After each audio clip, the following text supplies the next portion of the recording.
Welcome back to the Cream City Club podcast. You are listening to episode number 52.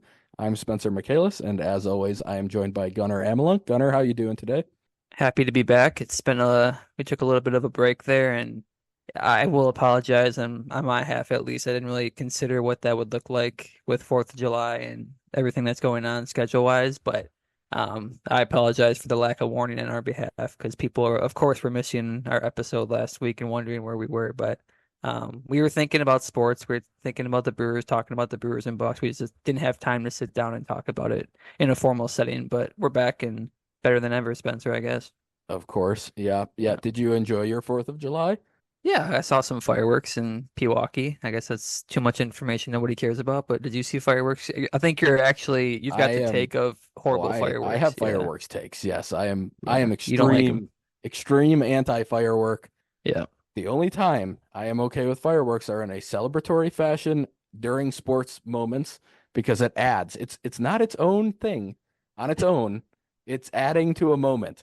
It needs to be a secondary thing, something that helps a moment Yeah, get that's a new bigger. take. I was I gonna hate say the it Brewers on have its own. fireworks after most home runs, so that would have been a bad take, I guess, in your half. But you covered yourself there. That makes sense. No, that's what it is. It's a Yeah. secondary thing. It's like adding whipped cream on top of a sundae. You don't eat whipped cream by itself. That's weird. Oof. Don't do that. Yeah, Actually, that's a it's good still one. probably pretty good, but that's not a great example. But anyway, moving on. My 4th of July was boring, but I mostly spent it with family, so that was good.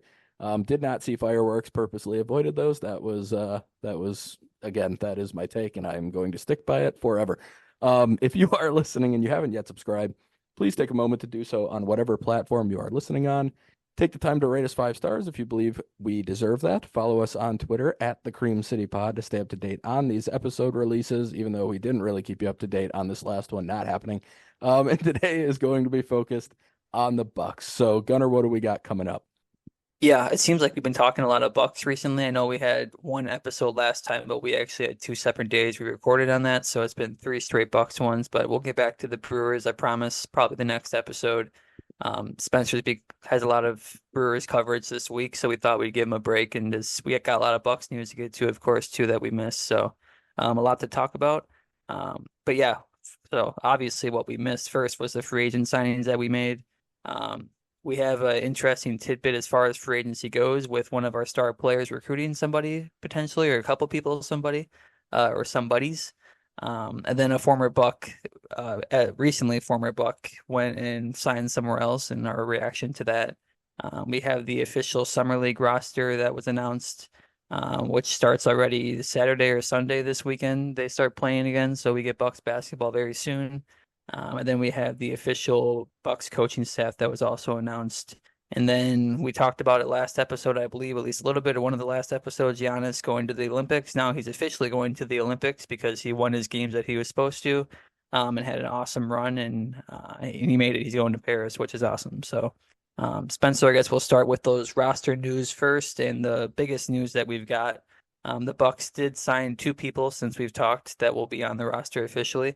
That being Delon Wright and Taurean Prince to 1 year vet minimum contracts. That's all the Bucks could sign people for. So, um, about as a best case scenario, in my opinion, at least for what you were going to get. You weren't going to get a star. You weren't going to get somebody who, I mean, these are good players too, but this is about as good of a player as you could get for what you could get them for. So, I guess we'll start with maybe Delon Wright, but we'll talk about both of these guys obviously individually. So, um, how do you think maybe Delon Wright will impact the roster? What type of role do you think he's going to play just individually by himself? Yeah, I think he immediately becomes the best perimeter defender on the roster by a decent margin.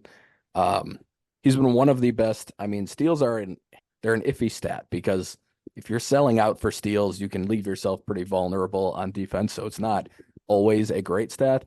But for the most part, he picks his spots pretty well to go for steals. And yeah, I mean, he's been one of the best per minute guy at deflections and actually stealing the ball in the NBA. He's got a very long wingspan for his 6'5" height, which we should point out too. 6'5" is a taller guard. The Bucks were definitely in need of a bit of a taller guard this offseason. And he makes open shots. He does not turn the ball over much at all. His assist to turnover ratio is very good over the course of his career. he just feels like a guy who's gonna be a really, really nice backup point guard. He could fill some time on the court with Dame. He could, with the current roster, he could be the starting two, and it wouldn't be crazy. Hopefully that doesn't end up being the case, but you could do that with the way he plays. And then yeah, he fills the role of actually being a solid backup ball handler. Like I said, he just doesn't turn it over much. He takes care of the ball. He can make open shots. Um, finishing's a little iffy, but he's a decent floater guy. Like he's just a solid player. And like Gunnar said, I just don't think you're going to get much better than that on a vet minimum. And especially for when you compare it to what the Bucks were needing, like this is a nice upgrade over what they had in that spot last year. So I don't know if you had anything else with Wright that you noticed or that you think is going to impact the team. Yeah, it's probably gonna be a lot of repeating, but obviously first you checked off the biggest box, which was the perimeter defender that we needed. You hit it on the head too with the 6'5". That was gonna be my one tidbit is like very sneaky 6'5". I did not think he was that big at all. That's taller than Malik Beasley. Someone who said he plays smaller and he looks a little bit smaller, but I mean Delon Wright, he's a pretty bigger guy than what you think. I'm not sure he can start necessarily. I think he can start, but he can pretty easily play next to Dame. So if you want to talk about it in that terms, okay, he could start and I'd be fine with it. Could definitely see him like in the closing lineup based on our roster because of what we just talked about, the defense, the size, something that we don't have, the athletic ability even too. He's a sneaky athlete as well. So can really move down the floor and whatnot. So I think he is. I keep using the word sneaky. Maybe that'll be the title of the podcast. Well, something clever we'll tie it with, but um, a sneaky shooter is what I was going to say too. Not obviously a huge offensive threat by any means, like you mentioned, his finishing and stuff. It's not perfect. He's not going to actually take a ton of baskets, which he probably shouldn't in our lineup. We don't need someone who actually wants to cook. If we already got three guys at least who need to score, but um, it's bad if you have a guy out there who literally does not want to score at all or is scared to shoot, which we'll compare him to somebody else because he filled in a similar role as the guy that we had last year. But that guy wasn't scared to shoot necessarily, but his shot's a little bit shaky, even though he's got good percentages. But here, I don't think he's super scared to shoot and he can make them. You mentioned the ball handling too, not perfect, doesn't have to be perfect, but can handle it. And that's just what you want to do is give other guys in your roster a break, somebody else to be able to do it, not turn the ball over. Um, which after last season, if you watch this in the playoffs at the end of the year, that was seemed like a tall task just to have a guy who could do it and not turn the ball over in big situations. So I mentioned too Joe Ingles last. I didn't even love him as a player. I know you loved him, but um, someone like that where it's like he on paper it doesn't seem like oh he's a perfect ball handler. He's a guy who can do all this stuff, but it's actually what you need is just a guy who's safe. And you feel comfortable with. So the other thing too, I think someone pointed it out on Twitter. I don't remember their name. I always say that, and I feel bad, but I will never actually remember people's names. But they pointed out how he was actually a pretty solid playoff performer as well, 43% from three. On a couple attempts at least. Obviously, he doesn't always shoot a lot, but that's probably what he's going to be shooting if he's shooting here in this team. He's going to get a lot of open looks or obviously cuts or whatever else he's doing. But a guy who's not scared of the moment, it seems like, clearly on the biggest stage. I want to say he played most of all of the Heat games last year. I know he had one game in the playoffs where he made all of his he's like 5 for 5 from three for the Hmm. Heat. And that was actually one thing I looked at too. And somebody else mentioned this again along those lines. I forget who says these things, but we've been off for a week too, so this might have happened like 2 weeks ago. But somebody mentioned how Heat fans are pretty upset, so I went on Heat Twitter and wanted to see if people actually were upset that he left. And they were. They're actually pretty upset that he left, which is a good sign. It means you probably got a decent player. And again, like you mentioned, like I mentioned, it's you're not going to get this amazing player who people are dying to like not get back. But I'm excited to get him for sure. He fills a couple needs for us at least. And defensively, it fills a huge, huge hole. But yeah, I think we can probably flip over to Taurean Prince now, who is the other side of that, Quickly, unless you just wanna, before we yeah. do, I pulled up some stuff from NBA University who has Oh, tweeted a great lot account. about Delon Wright Yeah. over the last couple of years. They're a big fan of him. By the way, that account does very good work on Twitter, and they tend to have pretty good takes on the Bucks. So I appreciate them from hmm a national perspective. But coming into last season, so these aren't updated, but at the time coming into last season, Delon Wright was 99th percentile in steals per 75 possessions and 98th percentile in deflections. So amongst the best in both of those categories. Leaders in deflections per 36 minutes, he was at 6.1, which only trailed Gary Payton the second, Gary Payton Jr. He had the this is going back again to the season prior, but 2 years ago, he had the sixth highest assist to turnover ratio among qualified players in that whole season. So it was Tyus Jones, Monte Morris, Al Horford, Kayvon Looney, Chris Paul, and then DeLon Wright. So the bigs obviously don't have to handle the ball as much. So for the guards, that means he was fourth among guards in assist to turnover. So is the ball handling going to be somebody who's going to break down the defense and get inside all the time? No, but is he going to be pretty careful with the ball?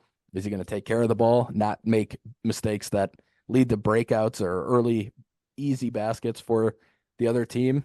I think that's what's going to be pretty big. And then one other thing, and they pointed this out during the playoffs, he is unbelievably good at the top of a zone.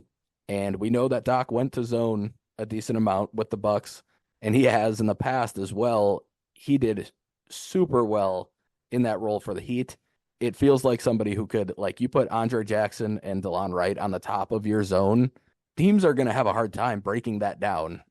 So that's going to be something I'll watch. I actually think this type of roster might be more fitting for using zone a little bit more often if you can just kind of not as like your base defense, but obviously you just switch it up and you go after guys with the zone once in a while and try and generate some turnovers and steals.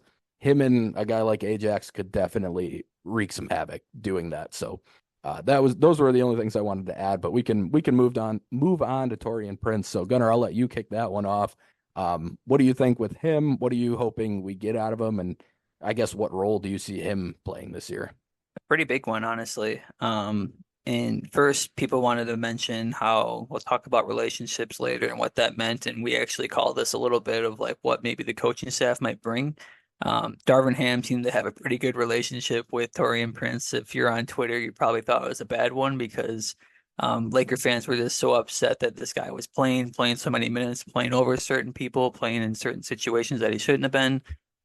Again, we didn't watch the Lakers all the time. We don't know how true all those statements are, but a really, really solid pickup again for me. Again, on the vet minimum contract, I mean, you cannot do much better than both of these guys. Another guy who has sneaky size. I want to say I was going to look this up and I didn't. He's like 6'9", isn't he? He's a taller guy. Maybe 6'7", 6'8", 6'9". I don't know, one of those, but I'm comparing them to the guys we'll talk about later, which I think he's a bigger forward, I guess we'll say. Has bigger size, more athletic. Could probably play in a small ball lineup, even with Giannis, something that I mentioned a ton where I want Giannis. He's going to have to play five sometimes, no matter what our roster looks like, because we can move better with him at five. A lot of the times our offense flows a lot better too with him at five, but because he's bigger, he can play four pretty easily. I think he would slide in pretty easily there. You start thinking about our starting lineup too, as I mentioned with DeLon Wright. I don't know if he could. It would be a pretty clunky fit for me if he did start. Again, wouldn't hate it. It would make some sense. He's a good defender, but a bigger guy, you think about him with, he would have to pair next to Dame on paper, and that's a weird fit. He would have to guard guards potentially, and could he do it? Yeah, he's doing better than probably our guys were doing last year. Malik Beasley was doing last year, so it's fine. But then you think about him and Chris, and it would work again, but I don't know if it's the best fit. But he can be out there with those guys for sure, and I'd be fine with it. Offensively, does he bring a ton? Same sort of thing here, where I think he can hit a lot of shots. He's probably gonna have games much like Jay Crowder too, which who I'll compare him to. Not He might have a shocking 20-point game once in a while. He's probably going to be down 10 or below most games, but he's going to hit open shots at a high rate. I mentioned his athleticism too. That's something that really jumped off. I didn't watch a lot of Taurean Prince. I knew I liked him from just us playing against him, but just him being an athlete, I think, is a lot better than I thought he was. I thought he was a lot slower, kind of like a Jay Crowder. I think I mentioned too when we talked about the options of who he could sign. I mentioned Taurean Prince, and I said, well, he's like a sort of a Jay Crowder type of guy, which he is, I guess, on paper, but I think he's a lot better athlete there. But yeah, I think him being mobile, that's a positive. not necessarily your mobile big that you wanted this offseason, but you could say it and it would be a huge lie. Obviously, we know what we wanted there with a five who was a mobile big, but again, playing Giannis at the five, it could work. But another tweet that I saw, it might have been NBA University that you mentioned them, but I'm not sure if it was. I know I sent you the tweet probably again 2 weeks ago at this point, but he was, I don't remember what he was, but he was top 10 in like one-on-one matchups against the best offensive player on the other team. I don't know how they worded it, but they judged it by like how many possessions that he had to guard them, Yep. what he held them to field goal percentage wise or effective field goal percentage wise, and he was top 10 in that. So um, a guy who again is going to take the tough assignment. Don't expect him to take like Tyrese Halliburton and he's gonna make it work, but bigger people forwards, I think he'll handle very, very well. And again, these are two huge needs that we needed. You mentioned too, you brought up a great point. I was after you said it, I was going to say it too, but like, what does perimeter defense really mean, or point of attack defense really mean as far as like Delon Wright goes? And what you mentioned is exactly what it means. Like we had like decent perimeter defenders last year on paper, like, okay, we shouldn't be this bad. Like, we're horrible, but we shouldn't be this bad. But when we have guys step up in our defense, they're just getting blown by. Where you can handle that with Delon Wright, he's going to be able to handle that a lot better. And then now you just got a nice solid defender here with Taurean Prince. You can take on tougher matchups clearly, as long as you're bigger size, in my opinion. So I love both of these signings. Honestly, does it change our outlook on the season necessarily with our roster right now? I think we're a better team right now than we were last year. Again, we'll compare them to the two guys that we've lost so far, three now, I guess. But I feel like we're in a better spot right now. Again, how much does it move the meter? I don't know necessarily right now. I don't feel super amazing, but again, you can't do much better than these two signings. If you told me this at the beginning of the year, end of the year, sorry, um, right when the season ended, we got these two guys for the two guys that we lost in their spots. I would be like, that's really, really good job. So I know Doc had a quote too when I had sent the clip to you and everyone was freaking out over Doc Rivers' comments and John Horst's comments that when we signed our draft picks, and he was saying like, I'm really excited about the free agents we're about to sign or really close to signing. Um, and I'm like, oh, okay, yeah. Like, who could we really be that excited about? Is this going to be some old guys that we're just going to play over the young guys? Um, and maybe that's the case. Maybe they're not going to be good, and we're going to be playing them over guys that we think should be playing again. But these are guys who I'm okay with playing. They deserve to play. They deserve to get minutes. They deserve to get a chance. And that's not much more you can ask for there. So I'm pretty excited about it. But yeah, what do you think about it? Yeah, I pulled up that tweet you sent me. So it was really only percentage of time spent on the scoring ball handler. So it didn't Yeah. have anything to do with success. It was only how long they spent Well, then maybe that guarding was the them. Darvin Ham comment too. He was getting too much of a Yeah. load there. And that's it. But in reality, I don't really know what Lakers fans wanted. They had awful defensive players up and down their roster. So he put one of their actual competent defensive players on the better scorers. And Hmm. yeah, he wasn't great in that role because he's not some lockdown defender. But in a smaller role, I saw there's a few Lakers fans I actually genuinely trust their opinions on. And I can't remember how you say his name. I think it's Damone or Damon. I can't remember the last name, but he tweeted that in reality, as long as he's not playing close to 30 minutes a game like he did a lot of the time for the Lakers, he does a lot of good things on the court. And I think that's what we should expect is closer to that 20 to 25 minute range. He shot close to 40% last year on almost 5 attempts from three. He is a guy who can at least create his own shot from three. Like, I wouldn't say create it off the dribble as much, but sidestep threes, he can make those. He can make a pump and a dribble in three, like that type of stuff. He's capable of doing that. He measures in around 6'7", it sounds like, but there is a 7-foot wingspan, so that helps him play up quite a bit. And he has spent a lot of time as a small ball four. He didn't for the Lakers, but he did in his previous stops. And we can take this back. I mean, he played for Bud and Darvin Ham in Atlanta. That was where he was drafted. That's where he started. So there's been a relationship with Ham probably since he was a rookie, where Ham was probably already developed. He was probably one of the guys who helped him develop as a player. So I think the connection was there. It makes sense. And I do. I think this is a good addition, somebody who absolutely fits in the rotation. And I'm just going to lead us into that next part. In terms of like, this is a Jay Crowder replacement in a lot of ways. And in a lot of ways, I think you're probably going to get the guy we were hoping we would get in Jay Crowder when we made that trade. Now, Crowder might be more because he's a bit bigger in terms of build. Crowder could probably hang as a small ball four for longer minutes at a time if he was actually playing well, which he did not do here. Um, but Prince can do it. He's done it in the past, but he is capable of guarding guards. And like in a switching lineup, Taurean Prince is a guy who could be out there playing and kind of able to hold his own against a point guard or a forward, or even, in a small window of time against the center because he's got that long wingspan. Surprisingly, not the best rebounder given that wingspan and the size for a guy who played a decent amount of four. And also somewhat ironic given the thing he might be most known for, especially going back to his college days, is a quote about rebounding, which I love so much and I am going to use a lot this year. And I'm sure most people know it, so I'm not going to repeat what he said in it, but it was after his March Madness loss to, I believe, BYU. So if you haven't seen it, look it up. Either way, I think this is a very good sign, and we knew this was coming, that Jay Crowder will not be back in Milwaukee this year. It was a bit of a surprise he was back last year. I honestly think if Bud had been returning as a coach last year, we probably would not have seen Jay Crowder re-sign. But it was surprising last year, and it would be an absolute shock at this point. And I think this is an upgrade. So I think that's a really good use of your vet minimum. Prince has some feistiness to him, not to the level of like a Pat Bev, but he'll get in there a little bit and get a little scrappy and stuff. So I like this addition. I think he's going to fit really well. I like Wright quite a bit. Um, I think we both agree on Crowder. I don't think there's much of a chance he's back. How about Bev? What do you think in terms of Wright being a Pat Bev replacement? Do you think that that completely rules out a return for Pat Bev, or do you think there might be a chance still?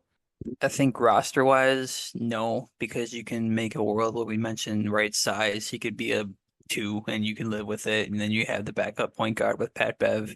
And love him or hate him, Pat Bev does try and defense, does play defense. There's always going to be a role for somebody like that.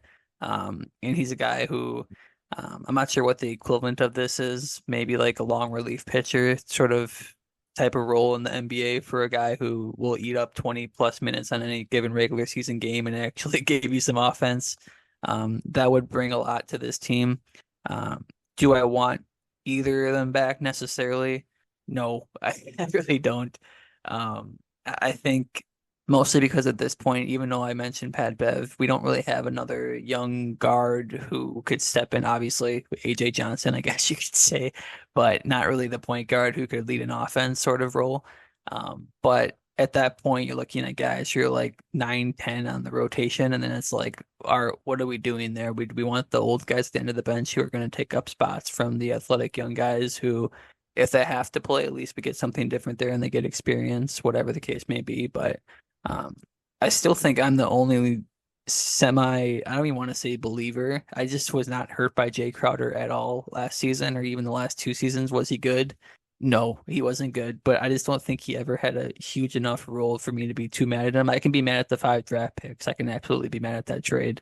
But like if he came back, the same thing. I don't want him blocking somebody at this point, so I don't want him back necessarily. But it's just like, okay, if he's the 10th guy on my bench, I think you're doing okay. But yeah, he just never had a huge role that really, really hurt me. But I always said like it was weird how he didn't like you would have thought he would have tried, they would have just forced him to play more just because of the trade and everything. And he just was always quick to get benched, which was good. Like he shouldn't have played, but yeah, I just think with both those guys, I don't need them back.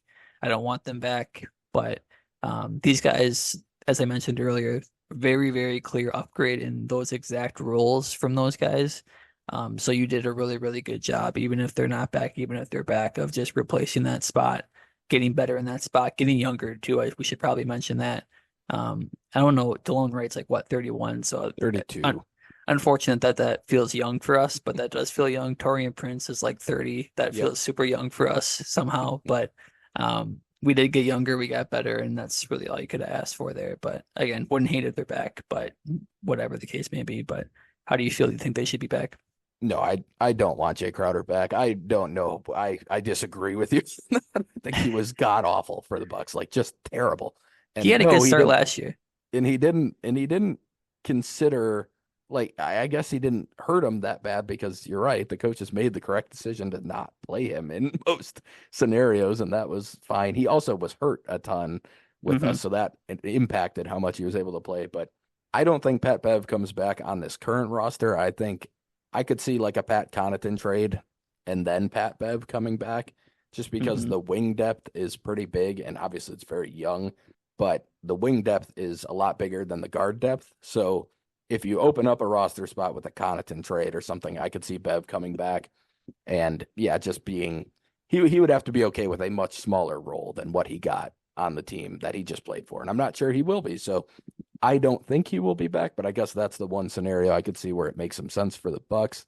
Um, but that'll lead us into this last part here of all of this. And do you think that the Bucks are going to end up signing a 15th man for the roster? Because they're at 14 right now.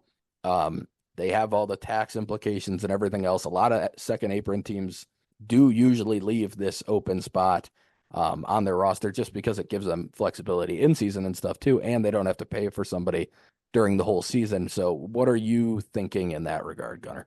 It's interesting because it seems like it's very likely to be left open, probably for like a trade or something. And we mentioned Brook trades. I don't have a fake Brook trade, unfortunately, for you today, but if that were to happen, it's probably like a 2-for-1, so that would slot in perfectly there with the roster spot. Um, Bobby, he's a little bit higher of a contract. I guess it depends what you get for him. Not great value, so I doubt it's 1-for-1 at this point. So it's probably a couple of scraps and picks maybe hopefully somehow if they're big enough idiots to give us picks for Bobby Portis. But yeah, I think that's probably how it's going to be left open in that sense for us. Unless like you mentioned like a Pat Connaughton trade, but then you got to replace that 14 spot anyways at that point. So I just don't think it's a huge need. I know people are like, oh, there's 3 spots, they got to fill them, but we've it's a little bit different circumstances this year, of course, with the second apron and whatnot. And if we do sign somebody, that's just more tax you got to pay. Like it's actually a lot more devastating than what you think. If we're just signing another vet minimum guy, as far as like ownership goes and whatnot, we shouldn't care about that. They should be able to pay it if they really had to. But I get in the eyes of them, like we're gonna leave it open in case flexibility for a trade happens. You can bring somebody in and not have to like get rid of somebody else, and stuff like that. So there's still roster moves I think to be made, or I know they've been trying for probably over a year to get rid of the names that we've been repeating for 100 times. Yeah. They're not going to stop doing that. I feel like until training camp, I would be shocked if they're just like, this is our team. They're going to come out next week and be like, no more moves. This is our roster for sure. There's just a lot of time left still and a lot of flexibility to be had, which is why I think they're probably going to end up leaving it open. So, um, do you like what's the importance really, I guess, of a 15th spot anyways? Who will we sign that would really change our lives, I guess, too? So I guess, do you even think the 15th spot is that important to fill? Like, what is even the benefit of like filling it in necessarily? Well, it doesn't have to be the 15th man on your roster you're signing. You could No, be yeah, signing a guy who pushes 10 guys down the line.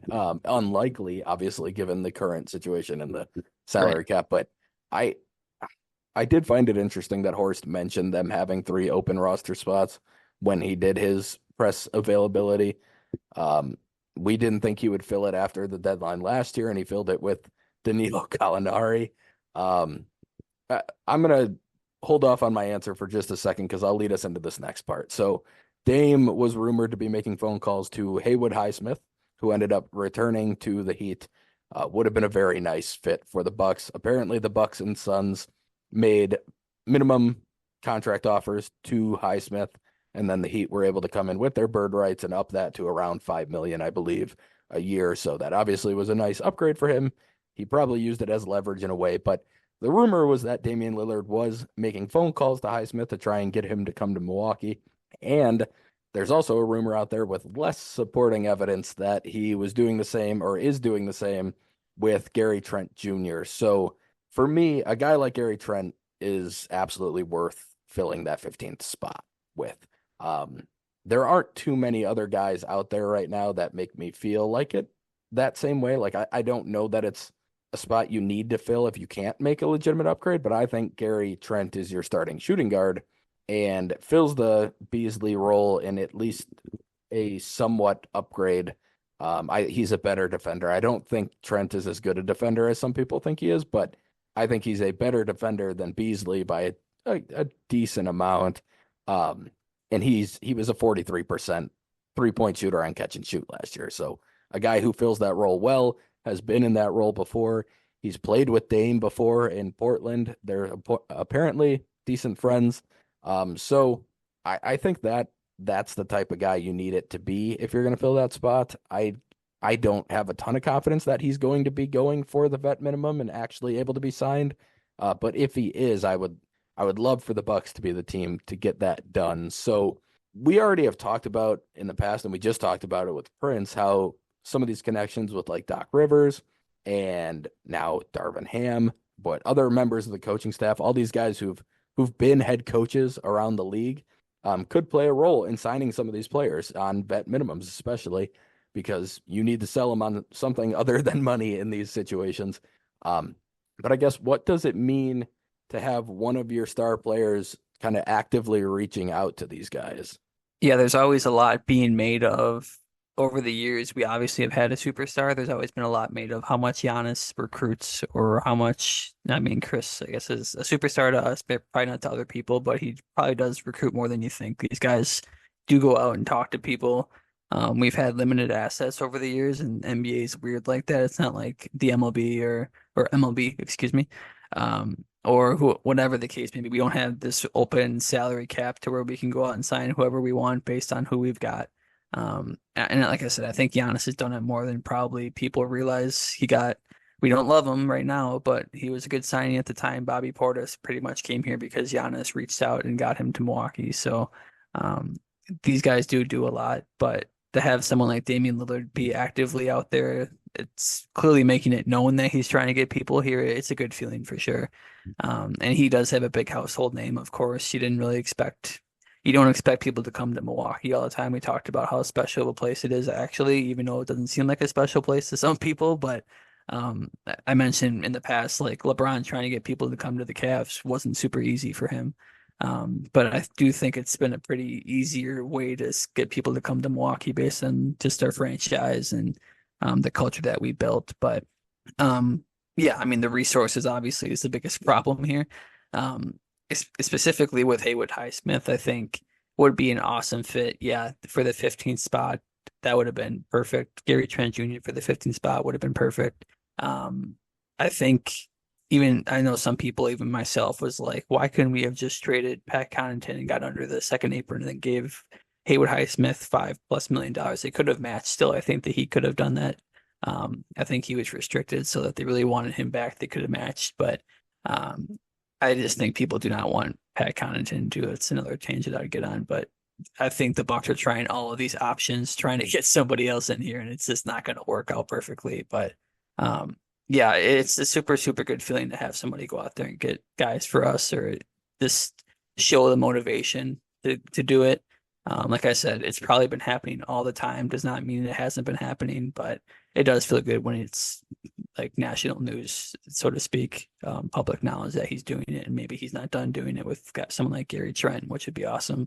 I put a little note under what we were talking about. I think you saw it with Gary Trent, if you're going to toss it to me in time. But I was just going to say, if we did get Gary Trent as the 15th guy, like I would be very, very okay with this roster as much as I complain about it. And as much as I don't think I think we got a chance. Obviously, we're in how else would you put it? If you put our lottery ball in the pinball machine and they rolled it around, we would have a chance. We're in the 8 teams group of who could win a championship. Absolutely. But I think if you got someone like Gary Trent, that would just significantly increase our odds and put us in a different upper echelon of teams in the league. So I don't expect that to happen. Someone like Markelle Fultz was someone else I wanted to bring up.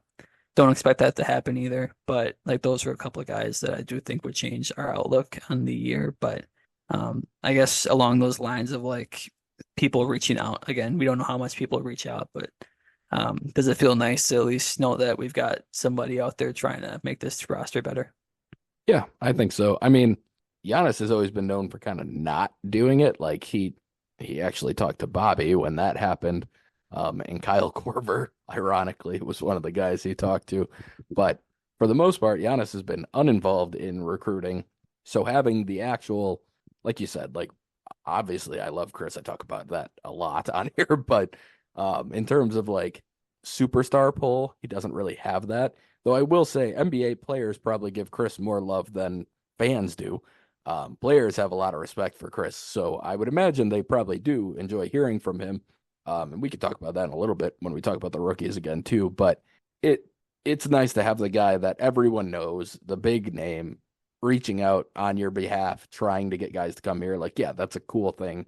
Um, it still just kind of always brings me back to the fact that Dame is a Buck, which is still kind of crazy to me. But yeah, it's only a positive. It's not a negative. So there's really nothing to take away that isn't good here.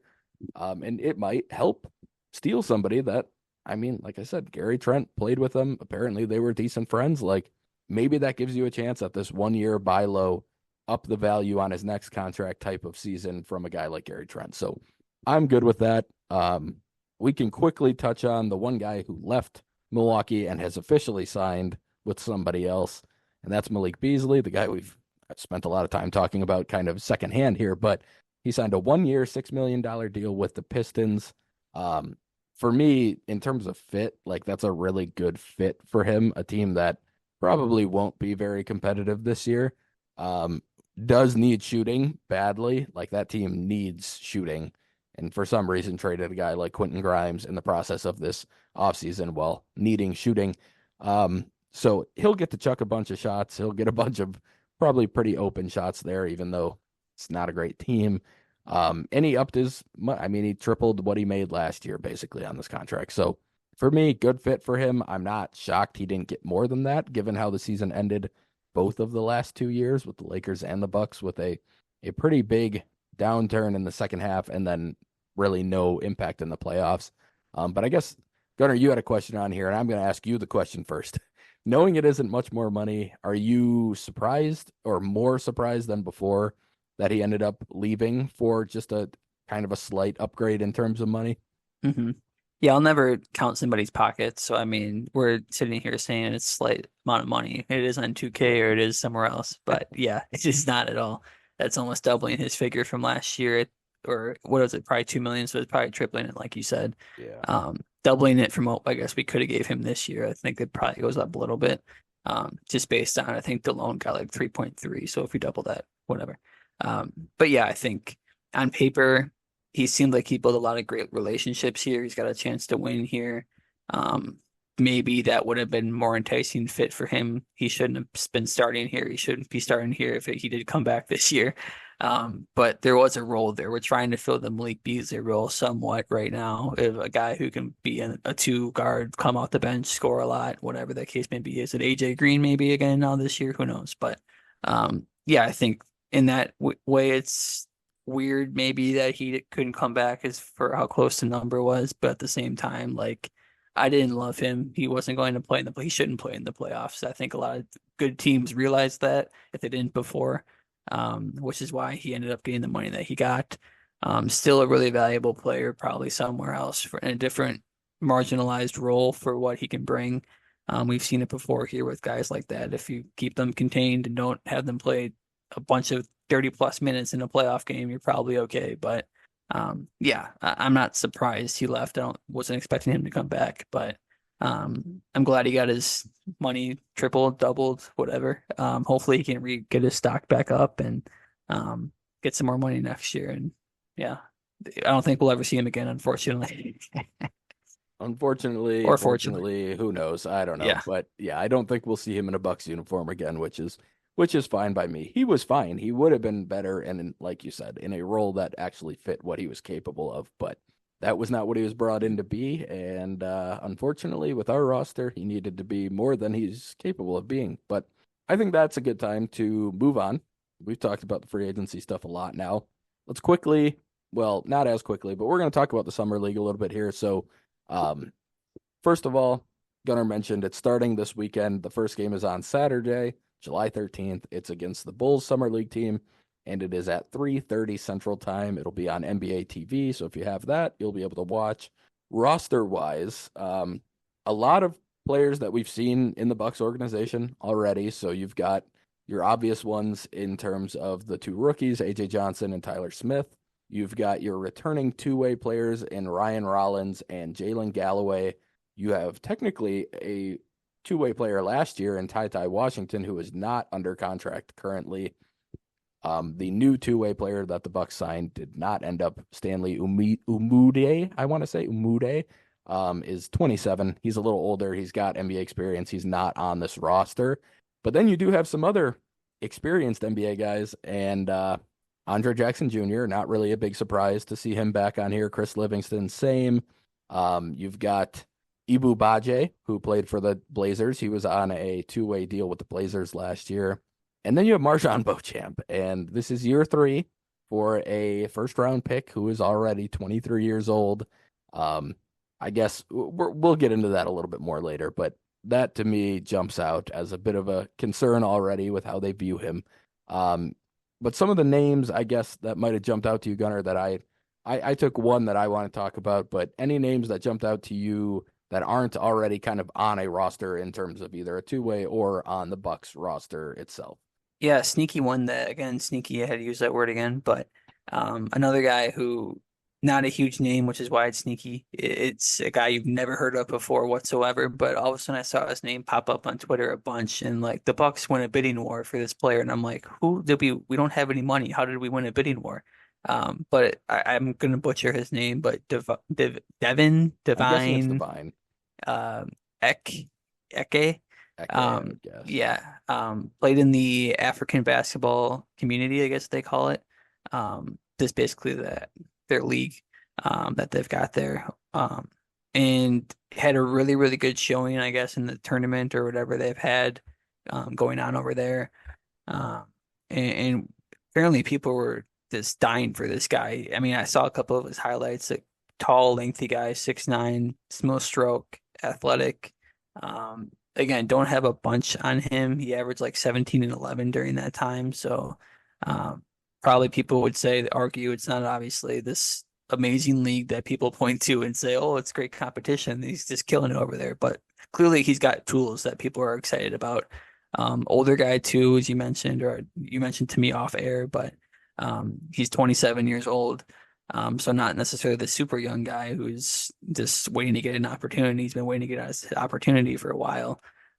But now hopefully we can find something, we can work on something, and really hone all of his skills that he has, I guess. He's got good tools there. And I guess another couple of facts, he's got some cousins in the WNBA. I don't know how to pronounce their name either. I know one of them is on NBA Today, and then her sister also plays in the WNBA. So if that helps at all, I don't know. But basketball is in his blood for sure. So yeah, I mean, he's an interesting prospect. I'm definitely going to be watching him in the summer league for sure. And then a couple other names, I guess, just to mention. I mean, obviously our young guys, AJ Johnson and Tyler Smith, I want to watch. But one name that we drafted him, he's been out for a couple of years. He was on the summer league team, I want to say the last 2 years. If not Yep, last year, he was the year he was. before. Hugo Benson, another guy where Nice one. people are just like glamoring over when we drafted him, like this is a sneaky pick. Like this is the guy, like he's gonna be the steal in the second round. He's like a first round talent.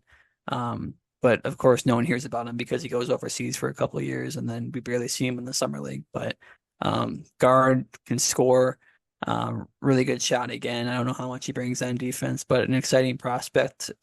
We mentioned how right now the guard depth, as far as young guys go, that being like legit point guards or legit shooting guards, probably isn't the best on our team right now. But that's a guy who could fill in that role. I don't expect him to actually be on the team this year or have a two-way spot or something. I don't know. I don't expect that to happen. But I think the earliest quote I saw about him from John Horst was last summer. And he said that obviously he would not be in the team this year, but they have a for sure plan for him. So maybe that means this year. I would probably assume next year, but again, it's hard to tell with the overseas stuff. I don't follow that super closely, but a very interesting prospect, a name that I know people were excited about, like I said, and probably I've forgotten about, but very much a prospect in the Bucks system. So Yeah. Yeah. With Basone, I think it's just weird to me. I don't really pay too much attention. We haven't really done a draft and stash very often. The Bucks haven't. mhm. I don't pay much attention. I'm just curious how often they like play in summer league 3 years in a row and never come over on the actual roster. Like I wonder if that's somewhat common and it just feels weird to me because we don't see it happen. But the offensive game is definitely interesting, and I got to watch him a decent amount actually 2 off seasons ago because he was playing with Victor Wembanyama, and I was watching a Mhm. ton of Wemby games because they were showing a bunch of them on ESPN and stuff. And um, yeah, Basone looked interesting. I mean, he's raw still, and that was, I guess, a year could have changed things, but he felt like he needed more strength, and the defense definitely needed work. But the offensive game is very interesting, and I would imagine at some point the fact that he keeps coming over means that he is interested in eventually coming over and playing here full time. So I wonder when that will be. But he's interesting for sure. I mentioned Ibu Baje. He was on a two-way deal with the Blazers last year. He's from Senegal. I know that the Bucks actually signed him originally after the draft to a like Exhibit 10 deal so that he could be on the training camp roster. He may have played for the summer league team 2 years ago. I don't think he got much run, but he did get some NBA time. He played in 22 NBA games last year. Very limited minutes in those games, but he had a couple decent showings when he got the chance to do so. Um, and ended up one of his games. I know he played against the Spurs. He had a 7 point, 9 board, 3 blocks in only 14 minutes. So there's athleticism here. I mean, a lot of athleticism. He's 7'1", 240 pounds. So he looks skinny, but I don't think it's super skinny. I think he's got decent strength to him. I don't think there's much of a shot to be spoken of. I mean, it's mostly around the rim and defense you'd be getting, but he's at least an interesting guy I'm going to be watching. I imagine he gets a lot of time at center for the Bucks this summer. And then the other name that jumped out to me was Jalen Lewis, and I wasn't sure why it was jumping out to me. But I found out with a little Googling that he was one of the first people to sign with Overtime Elite when it first started. At that time, Lewis was the number 2 recruit in the country for the class of 2023. He went to Overtime Elite. It was a 3-year deal that he signed. So he did this as a sophomore in high school. It did not go super well. Apparently, Overtime Elite had some issues with him and the way he handled things. He didn't perform all that well, but at the time, like coming into this, he signed at the same time as the Thompson twins, and he was the bigger prospect, and he was the one that got more money to go play there. The talent is pretty undeniable. Like I said, it even numbers wise, it wasn't great in Overtime Elite. Um, but perhaps in a more like structured setting than what that league is, because if anyone's watched it, I would not. I don't understand why players are signing there. It's really not a good professional environment for, in my opinion, but they're getting money, so I can't blame them. Like we said, we're not going to be watching pockets. If they're getting signed for $1 million as sophomores in high school, I get why it would be appealing. But yeah, Lewis is a guy he's 6'10". He's shown an ability to make shots. He's shown an ability to handle the ball decently. It's really just about putting together actual basketball abilities and doing it in a team setting. So we'll see. He's one he might not play hardly at all. Who knows? But in terms of pure talent, it's up there with anybody that you could have added on a summer league roster. So that always is interesting to me. But otherwise, most of these guys are kind of roster fillers. You never know, somebody might pop in summer league, but going into it, that's kind of the guys that stand out to us. One guy that is not on the roster and seemed pretty noticeable or notable is AJ Green. And this is year 3 for him, obviously. He did quite well in summer league when he got opportunities. He didn't play much last year, I think, because they knew he could kind of handle it already. They had a pretty good idea that he didn't need these minutes last year. But I think for me, I mean, I guess I'll ask it as a question to you, Gunnar, but this is what I think. Does him not being on the roster kind of signal a plan for him to play a bigger role in the rotation this year? And do you think it really shows that the coaching staff has a decent amount of trust in him after what they saw last season? Yeah, I mean, on paper he already should, right? I mean, we Yeah. obviously both love him, so it seems like he even got some more playing time in the playoffs and not nearly enough, but he was getting playing time towards the end of the season, so he was trending that way, whether it was enough or not. He was going to get a role this season, it felt like. And yeah, who knows what it really means. Maybe he's dealing with an injury. We didn't get an official word on this or anything, but like you mentioned, third year guys don't often actually make the summer league roster. Usually it's like a thing where either you're trying to make the league again, or like a Jabari Parker that we mentioned, or you'll see some names from a couple four drafts ago, someone like a bust or something that's just trying to make it. But um, I guess that'll lead us into the next name after this. But yeah, I mean, AJ Green for sure should have a role carved out for him. Whether this is a sign or not, he should have a role carved out for him. Um, the fact that Andre Jackson Jr. I've got so many AJs. I've got to like actually think about what I'm saying, but the fact that he's on the roster isn't shocking. He should get a little bit more playing time too. He was a rookie last year, got minutes towards the end of the season, but doesn't mean you get to graduate right away. Or Chris Livingston, same thing. He got like no minutes, so that's a good example for him, and probably get for those guys to get some more shine too. Knowing that AJ's got a role now, it's just like, okay, now we want to see what these guys can do Mhm. without someone like that in the lineup, someone who's actually going to play for us. Just a little bit of pointless to actually have him out there if we know he's going to play already. So Yep. the guys who are on the roster is because we want to see something out of them. But before we switch over to the other guy we want to talk about in the inverse of that conversation, um, do you think, obviously, I think you assume that AJ Green's going to have a roster like role cut out for him pretty definitely down the rotation.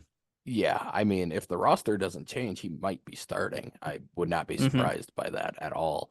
But it became clear that of the young players, Green was the one that was trusted the most by Doc pretty early on. I think Ajax deserved to have a little bit more trust than he got, but the rest of the guys didn't, so I get it. But for Green, yeah, he was in a legitimate role into the playoffs. Those types of guys, unless they were hoping he was going to make like a huge jump in terms of ball handling ability and be a true point guard or something, and they wanted to put the ball in his hands in this setting, there really would have been no good reason to have him here. We know that against especially worse defense in the summer league, he could probably make 10 threes in in a short amount of time with open space and just kind of dominate in that type of role. So there's no need to see that from him. The rest of the guys need to get a chance to shine. I should say before we move on, I am going to be very interested in seeing Jalen Galloway because we actually did not get to see him at all after he signed as a two-way last year, and he showed pretty good athleticism and stuff in the Australian league. So I will be watching him. I don't know what we're going to get. The shot doesn't seem great. But to lead us into the other part of that, and I'm going to take this one first. For Marjon, this is year 3 for him. Like I said, this is a first round pick and it's year 3 for him. That's usually not a great sign. And it'd be hard to argue that he's shown signs that that showed that he shouldn't be here. Um, he's kind of earned this assignment in the summer league again. Does this really point to the fact that they just don't know what they have yet? I mean, I don't want to say it's a sign that they're absolutely out on Marjon because I don't think that's the case. I am, but I don't think they are, and I don't know that they should be. I'm just a little bit more pessimistic about him from the beginning. I have been. Um, for Marjon, it feels like they're just trying to figure out what he is, and they're trying to get him to find a role. And it just feels like that's been part of the problem for him is that he hasn't figured out what his role is at all. Whereas a guy like Green, he knew it right away. A guy like Ajax figured it out pretty quickly. It sounds like from what Livingston has been working on as a player, he understands what he needs to be decent at to fill a role on an NBA team. And to me, what I've seen from Marjon is a guy who keeps trying to be a guy who's more than he is in terms of talent, but also when he gets on an actual court, doesn't have the confidence of a guy who's more than he is. Like, if you're going to outperform your abilities, you got to be confident in yourself and you got to be confident in what you're doing. And he always looks hesitant and also doesn't really have the ability that he thinks he does in some cases, I guess, or not thinks he does, but tries to play like he does. So I think in summer here, they're going to probably put the ball in his hand a decent amount, or they're going to have him play. I don't think it'll be like one or the or like a mix of his role. I think he's either going to be like a straight role player type of role, I guess, in terms of just like you're catch and shoot, you cut, you box out, you play defense, or they're going to try and put the ball in his hands and say, hey, you got to figure out how to be confident in what you're doing at all times. Um, I would lean towards the first one of those two options. I would rather he learn how to be a role player. I don't think he can be more than that, but I think we're going to see one or the other. I don't know what you think in that regard, Gunnar, and what do you think overall with the assignment for him here? It's very clear he has no role even on this team. I mean, you mentioned the role of himself. Like, what is he? What we don't even know what he is. But even if, let's say he even plays perfect this summer league, it doesn't mean he has a role now on the team all of a sudden. Like, I don't want to be negative, but like, where does he play now? Like, doesn't mean he's going to win a spot. But it's I think what's hard for them is probably what they're thinking about is one, they don't want to give up on a first round pick and just admit that they sucked at the pick that they drafted this early, even though it's year three already. But um, it is hard to give up on the tools that he has. I mean, everybody wants a 6'7" guy who can shoot and has a long wingspan, whatever he's got. But does he do anything consistently? Does he have a really big attribute that we've seen in games that he can go to and, oh, this is why he should be playing because of this thing that he brings? He doesn't have that. And I guess just to keep it quick, I saw a quote that I just thought of because Jared Dudley is coaching the summer league right now, and some teams already started like last weekend, and he had a quote saying, like some guys don't think you can just go in the summer league and score 20 points and you're going to make a roster. Like some guys literally score 2 points and they played in the NBA last year in the summer league, or came off the bench and they played in the summer league and got contracts, or they played in the NBA and got contracts off of the summer league for averaging 4 points. Like I think that's what Marjon probably has to show in the summer league this year is like you can go out and you can be the ball hog and like, oh well, like I can score 25 against the G Leaguers like I always do against the herd, and like that's what I can do. I see that I can score. I'm really good, but like yeah, we know you can do that against like competition, but when you actually get out on the floor, one, you didn't show that. Like you seem like you're not really like he kind of wants to be that guy, but he also knows he doesn't want to be a role player. So that's like what you're talking about. Like he don't doesn't know what he wants to be. Like he's too scared to be that guy in the NBA, but he doesn't have a role. Where I think his best way to get the roster spot is just to do literally all the little stuff, like what AJ or Andre Jackson Jr. is probably going to do, and he's been doing like the stuff that necessarily doesn't come up on the box score, but just show that you're going to play a really hard defense, or you're going to do a bunch of stuff off ball and offense. Like you're just going to help teammates, or Yeah. don't just go out and chuck 20 shots and maybe you make half of them and you're like, yeah, see, look at I'm so good. Look, I get a spot. Like, okay, whatever. We know you could like we've seen that in the G League. We know you can do that, but I think that's probably his best chance, and at least to show us something that you have a defining skill that you can be on the floor, Right. and you can bring something other than just hopefully you shoot when you're open and you sit in the corner and maybe you shoot when it seems like he doesn't even do that. So, Yeah. yeah. Yeah. Well, yeah, we'll see. It's going to be a fun summer league. I think there's Hmm. more interest and intrigue going into this one than any that I can remember because we do have the two young guys in the draft. You've got three players who were drafted in the last 2 years and Basone. You've got a bunch of the two-way guys already kind of locked into roster spots, which is a little different than the last couple of years. So it's a lot of guys who could actually impact the Bucks this year, which is a little different than what we've had before. So I'll be interested in that, but I think that probably is enough summer league talk. I'm just going to quickly run through the official coaching staff for the Bucks. Um, Obviously Doc Rivers is the head coach. Darvin Ham, we talked about being added back in as an assistant. Greg Buckner from the Cavs as a new assistant. Dave Yeager, who came with Doc last year. Same with Rex Kalamian. Joe Prunty is staying on staff again. Vin Baker doing the same. Pete Dominguez, who also came in last year with Doc, he's going to be the one coaching the summer league team as well. Jason Love, who we talked about coming from the Sixers, a player development guy. And then two new names, one to the organization, one just as in terms of his role in the organization. So Spencer Rivers is an assistant coach and part of player development. He is Doc's son. He was with the Sixers. He stayed with the Sixers last year, even after Doc was fired. And then Jack Harum, he'd been a video coordinator and in player development for the Bucks for a little bit here. He was not officially on the assistant coach list until this year. I believe this just means he's going to have a better spot on the bench in terms of coaches. It sounds like his role hasn't changed too much, but he got a bit of an upgrade in terms of being head of player development now. So those are the two new names, but we'll finish this off with a quick talk on Giannis heading to the Olympics. We talked about kind of how we felt about him playing in this international type of setting last time, or maybe 2 episodes ago.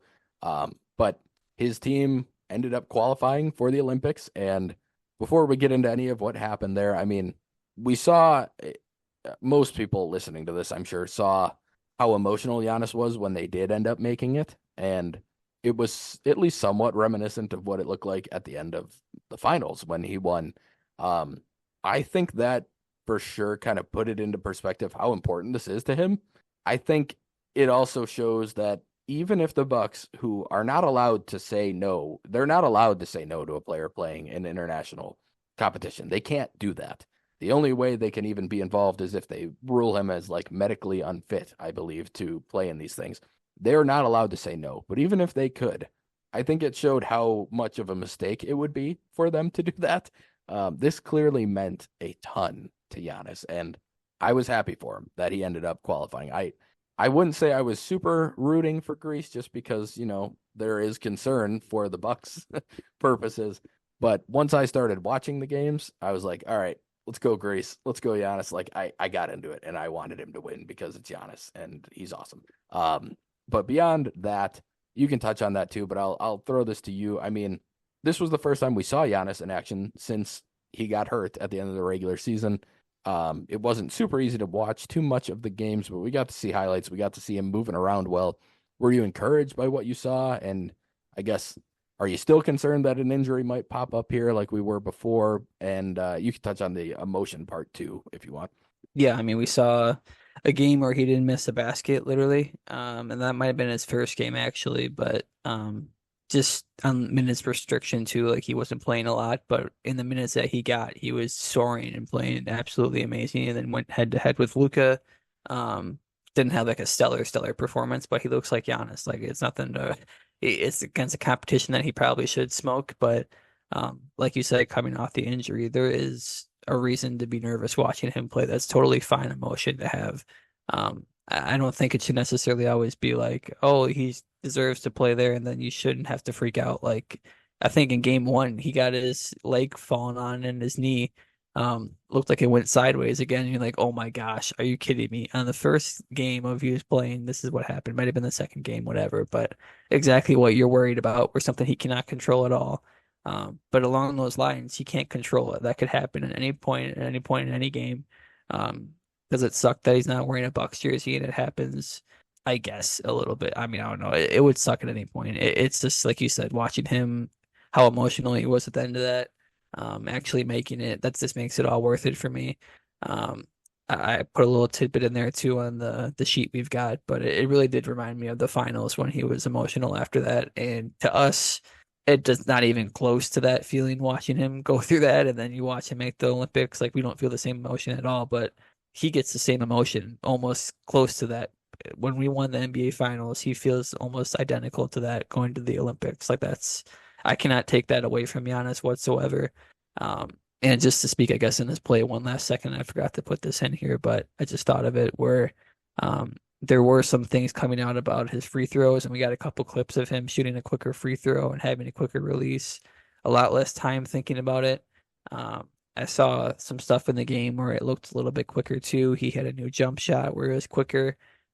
He banked in a three that was not even close. He had an air ball mid-ranger, but it seems like he's sticking with it, which is what I think he should do in this time for sure. Is you're gonna have hiccups at this point. You're missing shots anyways. You're missing your whatever you're shooting. You're probably not shooting a great percentage, so you might as well start going on the right path and start doing the right stuff. But he's awesome no matter what. He's amazing no matter what.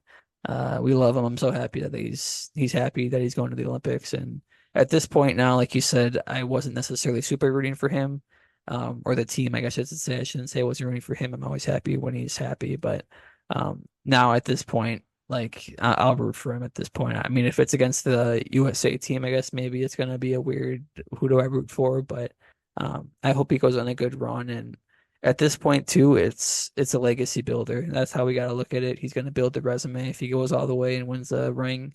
we can rub that in people's faces all day long. Celtics fans, whoever wants it, you're gonna get it. So, um, I guess the only other thing, were you encouraged maybe by like the jump shot change, the free throw change, or just any sort of play in general?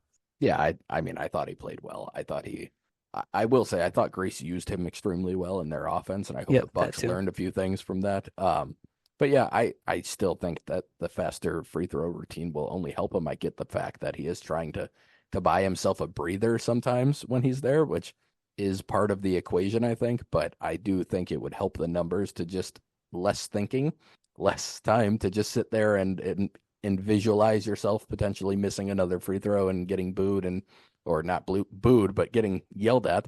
Um, so I that would really be my only takeaways in terms of the play. And I will say, like, if he plays the U.S., I'm rooting for Giannis. That might be unpatriotic. I don't care. Um, I would root for him to beat the U.S. because that would genuinely be one of the biggest, most impressive wins in the history of a guy in that situation. Like, it would put him on a different level than most people. It would put him in talks for international ball with pretty much anybody because that Greece team is better than it's been before, but it is not that good of a team. And if he were to take on an actual U.S. team here and beat them in the Olympics, that'd be cool. And also, just quickly, he is going to be the flag bearer for Greece, which is pretty awesome. And I know that that meant a lot to him as well. So all of this is exciting for Giannis, which means I'm happy. That's basically what it comes down to. All right, we're gonna wrap this up quickly here. So I'm gonna start with my random buck. I went with Isaiah Canaan. I thought he played more than 4 games for the Bucks. Not gonna lie, that was all he played. He averaged like 7 minutes a game over 4 games. I remember us signing him. I remember being like, "Oh, that's not bad. Like that's an okay depth pickup." He shot 40% from three in his 29 minutes that he played for the Bucks. Pretty exciting stuff as well. Yeah, he was a guy that I actually always liked when he was coming out of Murray State. He was a guy that I enjoyed in college when I was younger. So it was cool for him to be on the team. He really wasn't ever anything super special, but he had a couple pretty decent seasons early in his career, especially with Philadelphia during their process years. So that's my guy. Gunnar, who did you have in this one? I picked his dad before I picked Gary Payton, but now I'm picking his son, Gary Payton Jr., the second, I guess, whatever he goes by. I think it's the second he goes by. Yeah. Um, if you remember him in his Bucks tenure with Jason Kidd, he would start 4 minutes, much like Jason Kidd's shooting guards, and then never play the rest of the game or play another 2 minutes at the end of the game. But he had obviously his defensive tools that he had even then and what he has now and what you know him as now. But it always felt like a guy who should be in the NBA, just didn't get his chance with us. But obviously, we know what he turned into, this amazing role player. Won a ring with the Warriors, being just perfect at his role, super good defense. I guess I'll just end it on, if there is a way, I think that he's in trade talks, but they want him probably for salary dump with a bigger deal. But if we could swap Pat for Gary Payton second, I wouldn't hate that. So, Agreed. yeah, I'll leave it on that. I would be more That's than my not fake hate that. trade. I would love it. But yeah, that's going to be it for us on this one. So again, please like and subscribe on whatever platform you are listening on. Remember to follow us on Twitter at the Cream City Pod. Please feel free to leave feedback for us on how we can get better. Thank you for listening, and we will see you next time. Go Bucks.